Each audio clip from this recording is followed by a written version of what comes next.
हमारे प्राणों का पोषण हो रहा है, तो बर्गर, पिज्जा और चाउमीन, इनकी जरूरत क्या है? आप समझो। अब ये जो चाहत है ये हमें मिटानी है।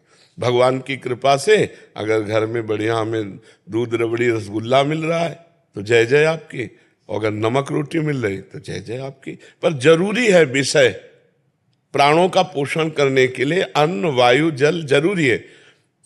जैसे गाड़ी में पेट्रोल डलवाया जाता है तो एक और भी चीज पड़ती है, ऐसे घी चाहिए, घी, दूध, ये चाहिए। अब नहीं है तो फिर केवल रोटी से भी काम नहीं चलेगा, समय समय पर इसको विटामिन भी चाहिए। देखो, गाड़ी स्वस्थ रखेंगे तो यात्रा सफलतापूर्वक हो जाएगी, और गाड़ी साफ स्वच्छ और उसको खवाओ पियाओगे नहीं गाड़ी को, तो फिर यात्रा कैसे होगी? तो हमें लगता है उचित भोगों का भोग अनिवार्य है। अब जैसे 50 वर्ष की आयु से ऊपर जो जा रहे, चाय पिया गर्म हो गया शरीर, शौच आदि की व्यवस्था की, नहाया धोया अपने काम में ले, हमको ये नहीं देखना है। हमको देखना है हमारा शरीर चले और भजन बने। हम कह रहे हैं कोई भी विषय जो शास्त्र विरुद्ध है वो हमें नहीं छूना, चाहे जितना हमें लाभ हो या हानि हो, और जो धर्मयुक्त है उस विषय का सेवन करते हुए हमें भगवान के मार्ग में चलना है। तो इसलिए ऐसा नहीं कि सर्व विषय त्यागी कोई हो सकता है।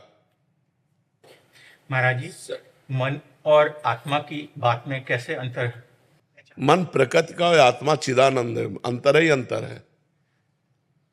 जैसे हम और हाथ में अंतर ही अंतर है। हाथ ही पंचभूतों से बना है और हम चैतन्य घन सच्चिदानंद है, लेकिन हम अपने को भूल करके अपनापन इतना कर लिए कि मेरा हाथ मतलब मैं ही हूं, ऐसा लग रहा है। नहीं लग रहा। शीशा में देखते हो तो ये लगता है मेरा शरीर, नहीं लगता है मैं, नहीं मैं नहीं लगता। यही अज्ञान है। आत्मा बहुत चिदानंदमय, आप्त काम, कोई कामना नहीं। और जो मन है ये कामना का घर है, ये बिना कामना के रह ही नहीं सकता। कामना हट जाए तो फिर मन रह ही नहीं जाएगा, अमना हो जाएगा। कामना ही मन है, विषय चिंतन ही मन है। अगर विषय चिंतन हट जाए तो फिर मन क्या, इंद्रियाणाम मनश्चास्मि, हो तो साक्षात भगवान हो गया। कामनाओं का त्याग करना ही हमारी साधना है। तो जो आवश्यक है उसे कामना नहीं कहते। जैसे प्यास लगी है तो पानी पीना कामना नहीं है, ये आवश्यक है। भूख लगी है, भोजन लेना कामना नहीं, आवश्यक है। लेकिन ये भोजन लेना, ऐसा भोजन लेना, अब जैसे शरीर को कपड़ा ढकना है, आवश्यक है, ये कामना नहीं। पर इस क्वालिटी का, अब क्वालिटी वो तुम्हारी कामना है, आवश्यकता वस्त्र धारण की है, आवश्यकता अन्न जलवायु की है, लेकिन उसकी क्वालिटी वो आपकी कामना है। अब कामना अगर ना करे तो स्वाभाविक आनंद में जीवन बना रहे, लेकिन कामना में ही हम परेशान हैं। नहीं परेशान? ऐसा लगता है कि इतनी संख्या का अगर धन हो तो मेरा काम बहुत बढ़िया चल जाएगा। और ईमानदारी से सच्ची बात पूछो कि अगर उतनी संख्या का धन आ जाए तो आप और परेशान हो जाएंगे। ये कभी तृप्त होने वाली बात नहीं है कि इतना हो जाए तो हम तृप्त। जैसे एक बार में हम पूछ दें, बोलो एक कामना केवल बोलो और इसके बाद करना मत कुछ और कोई कामना, तो आपके पास कोई हल नहीं है। एक कामना केवल एक जगह कर लो, वो है भगवान की प्राप्ति। जिनके प्राप्त होने के बाद फिर कोई कामना नहीं रह जाती, जिनके जान लेने के बाद फिर कोई जानकारी की जरूरत नहीं पड़ती। तो वो कामना केवल हम भगवान की प्राप्ति की पूर्ति के लिए मनुष्य जन्म में आए। पर हमें मन ऐसा फंसा है कि वो भगवान पराये लगते हैं और ये पराया शरीर और संसार अपना लगता है, इसीलिए पूरा जीवन व्यर्थ चला जाता है। खूब नाम जप करो, पवित्र भोजन पाओ, अच्छे आचरण करो। मनुष्य जन्म आनंद के लिए मिला है, डिप्रेशन में जाने के लिए नहीं मिला, आनंद के लिए। पशु पक्षी कर्म के अधीन है, हम लोग कर्म के अधीन केवल थोड़ी है। हम नया कर्म कर सकते हैं। हाँ, हम ऐसा पुरुषार्थ कर सकते हैं कि अपने कर्मों को मिटाकर भगवान की प्राप्ति कर सकते हैं। पर हम लोग फंसे रहते हैं भोगों में जहां शरीर रोग ग्रसित हुआ वृद्धावस्था की तरफ, तो फिर भजन होता नहीं, फिर भजन नहीं होता। अगर पहले अभ्यास किया है तो बुढ़ापे में भजन हो जाएगा। अगर आपने अभ्यास भजन का नहीं किया तो अब भजन थोड़ी कर पाओगे। और अगर अभ्यास किया है रामकृष्ण हरि जपने का तो आप भी जप लोगे। तो अगर हमने पिस्तौल चलाना नहीं सीखा है तो हम अभी नहीं चला सकते, और जो चलाना सीखा है तो फटाक से 1 सेकंड में निशाना मार देंगे। तो ये अभ्यास, अगर भजन का अभ्यास हम जवानी से करें, भोगों के त्याग का, समझ रहे हैं? भोग त्याग का मतलब होता है निषिद्ध का त्याग। अब दूसरी बहन बेटी की तरफ गंदी दृष्टि करें, यह त्याग करो। जो निषेध है, अधर्म का है, वो मुझे नहीं चाहिए। तो आप घर में रहते हुए भी महात्मा है। हमारे शास्त्रों में लिखा है, एक पत्नी व्रत रखने वाला ब्रह्मचारी ही कहा जाता है। कितनी छूट दे दी। साधु महात्मा ब्रह्मचारी बनने के लिए आजीवन लंगोटी बंद रहते हैं, और आपको कितनी छूट दे दी कि आपको काम सताए तो केवल अपनी पत्नी पर भाव रखिए, अन्य माताओं बहनों पे भाव ना जाए तो आप ब्रह्मचारी ही माने जाओगे। कितनी बड़ी छूट शास्त्र दे रहा है। आप सब पूरे परिवार को चला रहे हैं तो आपको धन चाहिए, तो ईमानदारी से आप कमाए हुए धन से परिवार का पोषण करो। आप महात्मा ही हो, परिवार में रहते हुए आप महात्मा हो कि धर्म के द्वारा कमाए हुए पैसे से हम अपने परिवार का पोषण करते हैं, धर्म से चलते हैं, तो आप महात्मा ही हो। भगवान का सुमिरन कर रहे हो, तो जैसे हमें वैराग्य धारण करने से भगवान की प्राप्ति होगी, तो आपको गृहस्थ में रहते हुए भगवान की प्राप्ति हो जाएगी। आशा चौधरी जी छत्तीसगढ़ से। राधे राधे महाराज जी, आपके चरणों में कोटि कोटि प्रणाम। महाराज जी, गुरु अपराध और भगवत अपराध क्या होता है? जैसे गुरुदेव भगवान की आज्ञा का उल्लंघन करना, उनके द्वारा दिए हुए नाम मंत्र को न जपना, गुरु भगवान की निंदा कर देना, गुरु भगवान में दोष दृष्टि कर देना, ये गुरु अपराध आता है। और भगवान के समस्त भक्तों में भगवत भाव ना रखना, भगवान की आज्ञा है, सातो शम मोहिमय जग देखा, मोते अधिक संत कर लेखा। अगर भगवान के भक्तों में संतों की अवहेलना तुम्हारे अंदर है तो भगवत अपराध बन रहा है, भगवान की आज्ञा का उल्लंघन हो रहा है ना। सातो शम मोहिमय जग देखा, मोते अधिक संत कर लेखा। गीता जी भगवान की वाणी है, भागवत भगवान की वाणी है, वेद भगवान की वाणी है, उसके प्रतिकूल आचरण करना, ये सब भगवत अपराध के अंतर्गत आएगा। गुरु और भगवान की आज्ञा का उल्लंघन करके मनमानी आचरण करने से गुरु अपराध भगवत अपराध बन जाता है। भगवान और गुरुदेव दो नहीं है, एक ही है। गुरु ही भगवान है, भगवान ही गुरुदेव है। समझ पा रहे? किसका प्रश्न है जी? ज्योति जी कानपुर से। जी राधे राधे। राधे राधे महाराज जी। महाराज जी, प्रभु प्रेम क्या है और प्रेम का क्या स्वरूप होना चाहिए? क्या प्रेम अपनी इच्छाओं के लिए करना चाहिए, भागवतिक आशीर्वाद समझकर? हमें लगता है सबसे पहले को भजन करना चाहिए। बिना भजन के बातें नहीं समझ में आएगी, क्योंकि भगवान और भगवान का प्रेम ये दो नहीं है। भगवान ही प्रेम स्वरूप है, प्रेम ही भगवान है। जो प्रीति है, जो भाव है, वही भगवान है। जैसे आप भाव करोगे वैसे ही भगवान का आपको अनुभव होगा। जाकी रही भावना जैसी प्रभु मूरत देखी। अब प्रेम जो है ये कोई प्रवचन नहीं है, प्रेम हृदय का एक गुह्य विषय है, सूक्ष्मतरम। जो नारद जी ने प्रेम की व्याख्या की तो सूक्ष्मतरम, बड़ा सूक्ष्म है। अनुभव स्वरूपम, केवल अनुभव में आने वाला है। अनिर्वचनीयम प्रेम स्वरूपम, प्रेम का स्वरूप वाणी के द्वारा वर्णन नहीं किया जा सकता। जो किया जाता है वो बाहरी बात है। प्रेम का स्वरूप होता है जिससे हम प्यार करते हैं उससे कोई चाहत ना हो, उसके लिए मैं हूं, मेरे लिए वो नहीं। पहला लक्षण कामना रहितम प्रेम का। अब इसी में पहले में सब कट जाएंगे प्रेमी जितने हैं। जिसे हम प्यार कहते हैं ये स्वार्थ बुद्धि है। प्यार का पहला लक्षण कामना रहितम, हम उसके लिए हैं, वो हमारे लिए नहीं। अब इसमें तौल लो, सब खत्म। और स्थूल शरीर को देखकर प्रेम करते हैं। दूसरा कटिंग सूक्ष्मतरम, वो सूक्ष्मता का विषय है। और हम स्थूल देख के प्रेम करते हैं, गोरा है कि काला है, जवान है कि बूढ़ा है, मनोनुकूल है कि नहीं है। सूक्ष्मतरम, सूक्ष्मता तो हमने देखी नहीं, उसके आंतरिक भगवत भाव को तो देखा नहीं, उसकी आत्मा को देखकर हम प्यार नहीं कर रहे, उसके शरीर को देखकर प्यार कर रहे हैं। और अनुभव स्वरूपम, आपको देखा और आनंद में मगन हो गए, ऐसा तो नहीं है।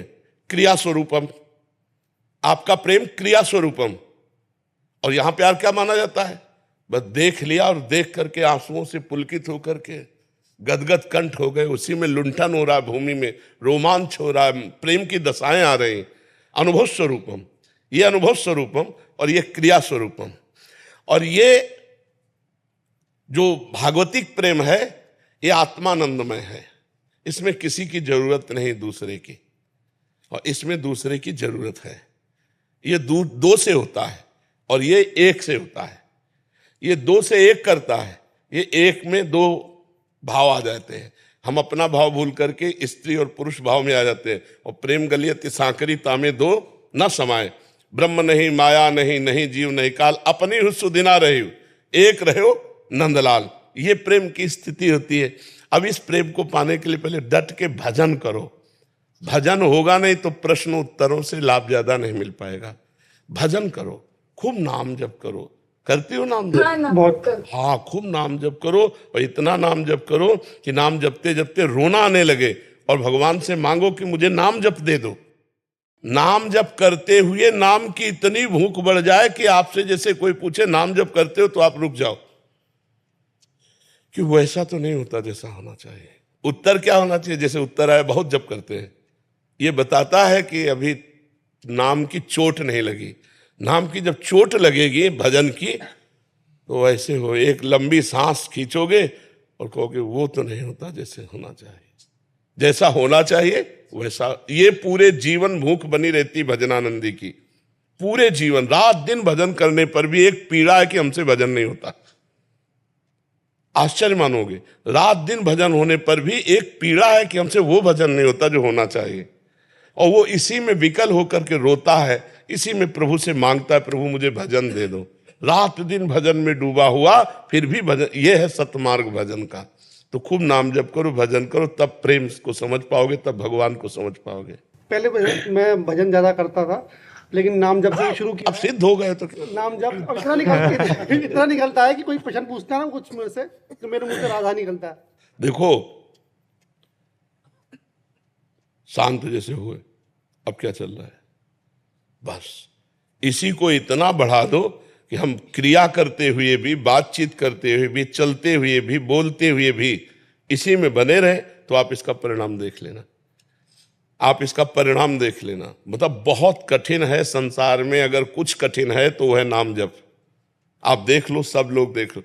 एक जहां यहां बैठे तो एक बैठे, तो उनका सुनो, अगर बहादुरी तुम में है तो 5 मिनट एक जगह मन को लगा के दिखा दो। 5 मिनट हम कह रहे राधा, इसके सिवा याद नहीं आना चाहिए, फेल हो जाओगे। 5 मिनट नहीं लगा सकते, 5 मिनट नहीं टिक सकते। जहां हमें पूरा जीवन टिकाना है, पूरा जीवन टिकाना है। ऐसे बातें फर्राटेदार मारना अलग है, शांत बैठ करके मन को भगवदाकार बना लेना बहुत कठिन बात है। उसी की तो प्राप्ति के लिए हम प्रयासरत है। तो केवल ज्ञान नायमात्मा प्रवचने न लभ्या, बहुत अच्छा प्रवचन कर लेता है तो भगवत प्राप्त थोड़ी हो जाएगा। बहुत प्रवचन सुन लेता है तो भगवत प्राप्त थोड़ी हो जाएगा। मेधया बहुत बुद्धिमान है तो थोड़ी प्राप्त हो जाएगा। भगवत भजन करने वाला, आत्मचिंतन करने वाला, निरंतर प्रभु में चित्त डुबोने वाला ही भगवान को प्राप्त करता है। जी रमेश जी, इंदु जी, राधे राधे राधे राधे। महाराज जी, आपके चरणों में कोटि कोटि प्रणाम। महाराज जी, पिछले कुछ समय से आपका सत्संग एकांतिक वार्तालाप श्रवण करने का सौभाग्य प्राप्त हो रहा है। महाराज जी, इन्होंने काफी लंबा लिखा है, कह रहे हैं कि अब प्रौढ़ावस्था में हृदय रुधन होकर भी प्रभु भक्ति मांगता हूं, किंतु वो आवेग भाव जो बचपन में युवावस्था के प्रारंभ में था उतना अथाह प्रेम नहीं है। महाराज जी, अपने थोथे ज्ञान को लताड़ कर त्यागना ही चाहता हूं। प्रभु से प्रेम भक्ति समर्पण की याचना करता हूं प्रभु कृपा से, किंतु ये दुष्ट ज्ञान और सूक्ष्म अहंकार अक्सर हावी हो जाता है। महाराज जी, नाम जप, नाम जप, प्रभु के नाम में चित्त को जोड़ दो, सबसे बड़ी बात है। संसार का चिंतन छूटना ही साधना है, भगवान का चिंतन होना ही साध्य है। अब चाहे जितना ज्ञान हो, भगवान का निरंतर नाम नहीं जब चल रहा, आपका प्रश्न है, निरंतर नाम जब नहीं चल रहा तो ज्ञान किस काम का? भगवान का अनन्य चिंतन नहीं हो रहा तो फिर को ज्ञान का कोई महत्व नहीं रहा। भगवान बार बार गीता जी में कई जगह कहा है, मेरा अनन्य चिंतन करो, बार बार कहा है। भगवान ने कहा अनन्यश्चिन्तयन्तो माम ये जनाः परिपासते, अनन्य चेता सततम यो माम स्मृति मन्मना भव मद भक्तो माद्यादि माम नमः मय्येव मनाधत्सो मयि बुद्धि। इन सब का अर्थ यही है, मेरे में मन को लगा दो, मेरे में बुद्धि को लगा दो। कैसे लगाएं? नाम जप के द्वारा। राधा राधा कृष्ण कृष्ण राम राम, जो नाम प्रिय हो बार बार जपो। कुछ जानने की जरूरत नहीं, कुछ पाने की जरूरत नहीं, अखंड चिंतन करने की जरूरत है। मोक्ष, कल्याण, भगवत प्राप्ति सब अभी है, इसी क्षण। आपने राम कहा और शरीर छूट गया, राम को मिल गए। श्याम कहा, श्याम को मिल गए। राधा कहा, प्रभु को मिल गए। अब हम अभी तो चिंतन कर रहे हैं कि ज्ञान कहा और शरीर छूट गया, तो भगवान की प्राप्ति नहीं होगी, क्योंकि स्वरूप बोध तो हुआ नहीं। स्वरूप बोध होता तो चिंतन की जरूरत ही नहीं, अचिंतनीय अवस्था प्राप्त हो गई। तो अभी हमें वर्तमान में चाहिए नाम जप। भगवान के नाम जप से बढ़कर कोई ज्ञान नहीं, भगवान के नाम जप से बढ़कर कोई व्रत नहीं, भगवान के नाम जप से बढ़कर कोई दान नहीं, भगवान के नाम जप से बढ़कर के कोई विद्या नहीं। इसलिए नाम जप करो, अभी विश्राम मिल जाएगा। पायो परम विश्राम, राम समान प्रभु नाय। हृदय चैन में आ जाएगा। अब चिंता नहीं, क्योंकि अभी और चिंता मृत्यु की आएगी। श्रवण समीप भये श्रुत केसा, मनो जरठपन असुपदेशा। अब इसके बाद मृत्यु दशा है। अब उस समय पीड़ा में अगर अभ्यास नहीं किया तो ज्ञान थोड़ी टिकेगा, उस समय नाम टिकेगा। भगवान ने कहा कि मृत्यु या मूर्छा की अवस्था में जब मेरा भक्त होता है, जिस समय वो मेरा स्मरण करने में असमर्थ होता है, उस समय मैं स्वयं उसका स्मरण बन करके उसके हृदय में स्फुरित हो जाता हूं। हमको ये बात चाहिए कि अगर यही था महाराज की बहुत ज्यादा आनंद आता था में हम नहीं है। खोया, वो खोया क्यों? भोगानंद, भोगानंद, विषयानंद, यही भगवदानंद के ऊपर बाधक डालता है। तो फिर ज्ञान क्यों नहीं मर जाता? ज्ञान क्यों नहीं चला जाता? ज्ञान कहते हैं जाए, वो क्यों नहीं जाता? अभी ज्ञान है ही नहीं आपको।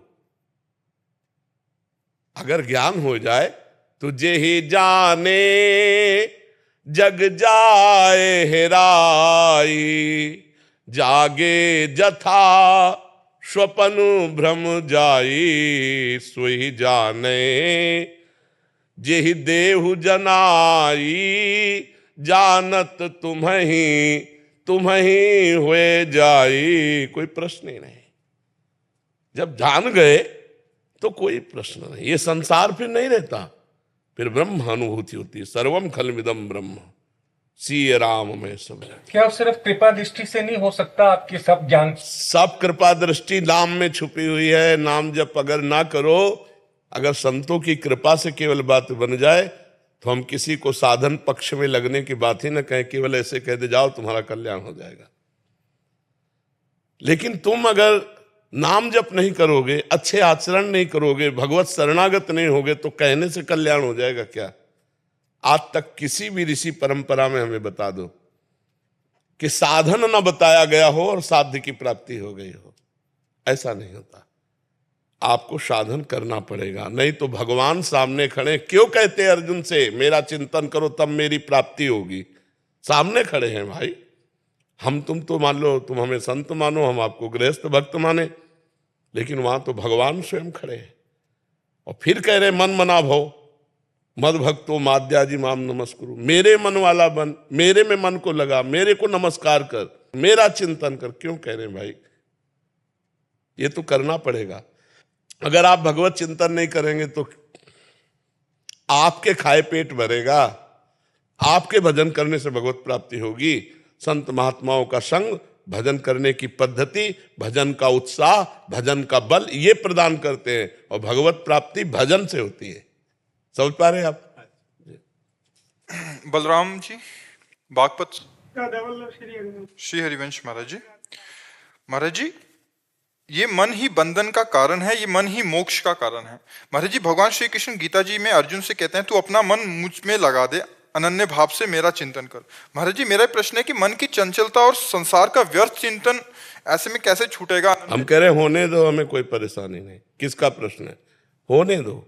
राधा राधा राधा, ये तुम पकड़ो। उसे छोड़ नहीं सकते तो पकड़ लो ना। उसे रोक नहीं सकते तो इसको तो पकड़ लो, और ये पकड़ लो, छूट जाएगा। अगला कदम जमाओ सही तो पिछला उठ जाएगा। अब अगला जमाओ नहीं तो पिछला उठाने की कोशिश करोगे तो धम्म से गिर जाओगे, और दूसरा उपाय है नहीं। हम कह रहे हैं बिल्कुल चैन में हो जाओ। हमारी बात को मान लो आप, बिल्कुल चैन में हो जाओ। अभी मन को जितना गंदा सोचना सोचने दो, मन को जितना चंचल हो रहा होने दो। तुम गलत मत करना उसके अनुसार। और राधा राधा राधा, अगर वो ठीक ना हो जाए तो मुझे बताओ, क्या हमारे सोचने से उसकी चंचलता चली जाएगी? क्या हमारे रोकने से वो रुक जाएगा? तूफान कहीं रोकने से रुकता है? मन तूफान का भी बाप है। अगर अपने पे आ जाए तो कोई इसे ताकतवर पैदा नहीं हुआ कि रोक ले इसे। एक सेकंड में कहां पहुंच गया पता है?